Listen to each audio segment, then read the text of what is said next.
അപ്പോൾ ഞാൻ എൻ്റെ മുമ്പത്തെ വീഡിയോയിൽ മന്ത്രവാദത്തിൻ്റെ കുറച്ച് കാര്യങ്ങൾ ഇങ്ങനെ സ്റ്റാർട്ട് ചെയ്ത് വെച്ചിരുന്നു. അതായത് ഒരു കുട്ടി ഒരു കളിപ്പാട്ടത്തിന് വേണ്ടി അത് കുട്ടിയുടെ അച്ഛൻ്റെ അടുത്ത്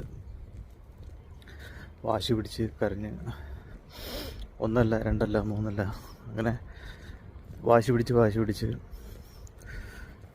ആ ഒരു കളിപ്പാട്ടം നേടിയെടുക്കില്ലേ. അതായത് എന്താ പറയുക, പെട്ടെന്നൊന്നും ആരും മേടിച്ചില്ലല്ലോ. നമ്മളിങ്ങനെ റിപ്പീറ്റ് ചെയ്ത് ആ കുട്ടി ഇപ്പോൾ നമ്മുടെ ചെറുപ്പത്തിലൊന്നും ആലോചിച്ച് നമുക്ക് ഒരു സാധനം വേണം. അപ്പോൾ അതിനുവേണ്ടി നമുക്ക് അത്രയ്ക്ക് ഇഷ്ടപ്പെട്ട ഒരു സാധനമാണെങ്കിൽ നമ്മൾ അത്രയും ഡെഡിക്കേറ്റഡ് ആയിട്ട് നമ്മൾ വാശി പിടിക്കും ആ സാധനം നമുക്ക് കിട്ടാൻ വേണ്ടിയിട്ട്. പിന്നെ നമുക്ക് സൈ ഇട്ടിട്ട് അച്ഛൻ നമുക്ക് മേടിച്ച് തരും അല്ലേ. അപ്പോൾ അത് റിപ്പീറ്റേഷനാണ് ഈ മന്ത്രവാദം എന്ന് പറയുന്നത്.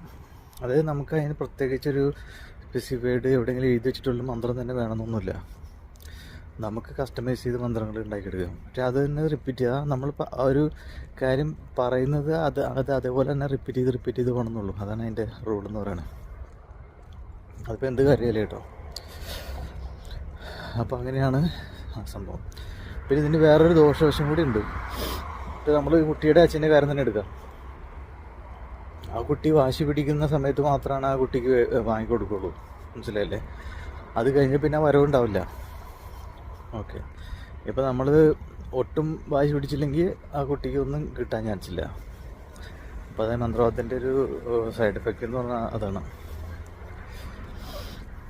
നമ്മൾ എപ്പോഴാണ് അത് യൂസ് ചെയ്തുകൊണ്ടിരിക്കുന്നത് അപ്പോൾ മാത്രമാണ് അതിൻ്റെ ഒരു ഫലം